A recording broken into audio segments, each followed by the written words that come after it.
Balatro, ele é bom mesmo? Hoje eu queria falar um pouco desse jogo, que ao mesmo tempo que pra mim é maravilhoso, ele foi entediante. E eu queria saber se outras pessoas tiveram essa mesma visão que eu sobre o jogo. Gameplay.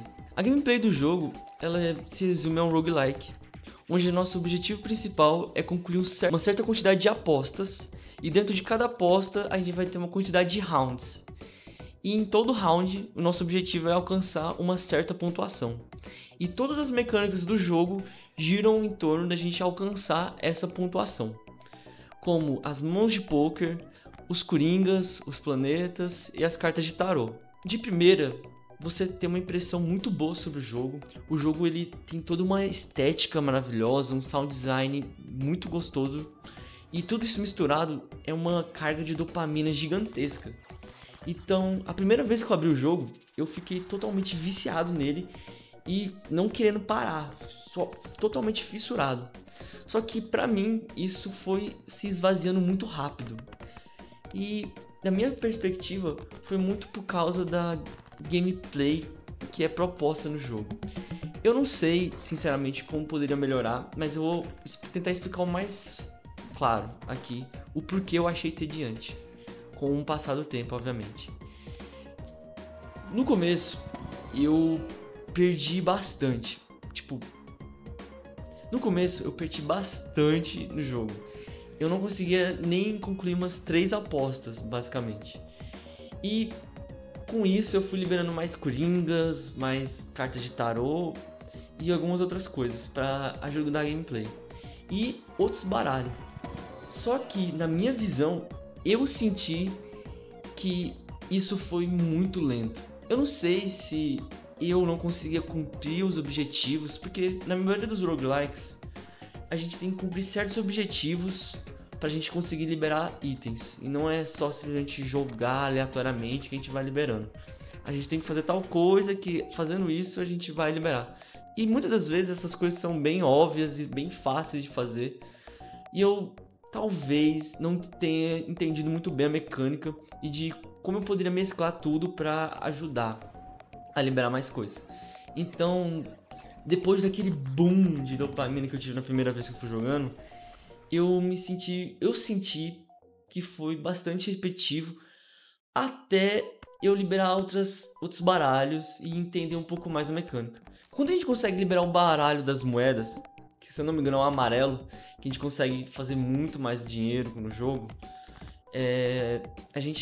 eu tive a possibilidade de fazer muito mais coisas dentro da gameplay e diversificar muito mais. E por conta disso, eu não sei se é uma visão minha mesmo do jogo, ou é porque eu ainda tô muito no início, mas eu senti que, nesse começo eu não tinha muita possibilidades, e eu só consegui essas possibilidades quando eu tinha muito dinheiro. Então eu fiquei totalmente preso a esse baralho e a um pouco esse estilo de gameplay. E com o passar do tempo, eu não fui liberando tantas cartas igual eu gostaria. E como eu disse anteriormente, primeiro a gente tem uma aposta, e dentro dessa aposta a gente tem 4 níveis. Que começa uma pontuação baixa e vai aumentando. E no último nível a gente meio que tem uma coisa especial que muda completamente a gameplay. Então, basicamente os 3 primeiros níveis, ele é feito pra gente juntar dinheiro pra chegar nesse efeito especial que tem na fase. Por exemplo, a gente pode ficar sem jogar rainha, a gente pode ficar sem jogar ás e por aí vai. E na minha visão, eu queria mais coisas desse tipo, mais coisas que alterassem a gameplay. E pra mim às vezes, pra mim, acho que seria uma parada interessante. Que uma hora é uma partida normal, outra hora é uma coisa diferente. Uma partida normal, outra com um debuff. Ou uma coisa assim que muda completamente ou a partida, ou alguma coisa que faça mais diferença. Eu não sei explicar. Eu culpo muito isso, essa minha visão, porque eu tinha acabado de sair do Inscryption. E o Inscryption é um jogo maravilhoso, que também é um jogo de cartas, que ele tem uma gameplay muito baseada em roguelike, só que ele diversifica bastante, tanto nos seus rounds no começo, que você tem, eu sei que tem muita coisa que é parecida, só que ao mesmo tempo não é, sabe? Tipo, deu pra entender? Tipo, porque os inimigos que vêm podem ser, são aleatórios. Aí você tem toda a mecânica do boss. Aí você tem toda a questão do caminho que você vai estar tomando. Isso eu tô falando da primeira parte do jogo.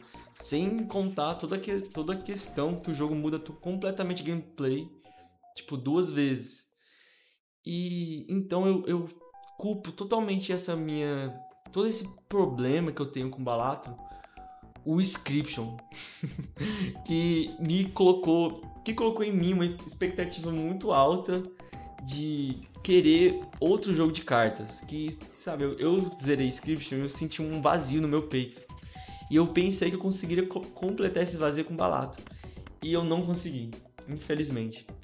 Não que o jogo seja ruim, igual eu disse, eu acho que eu só botei muita expectativa e me decepcionei muito.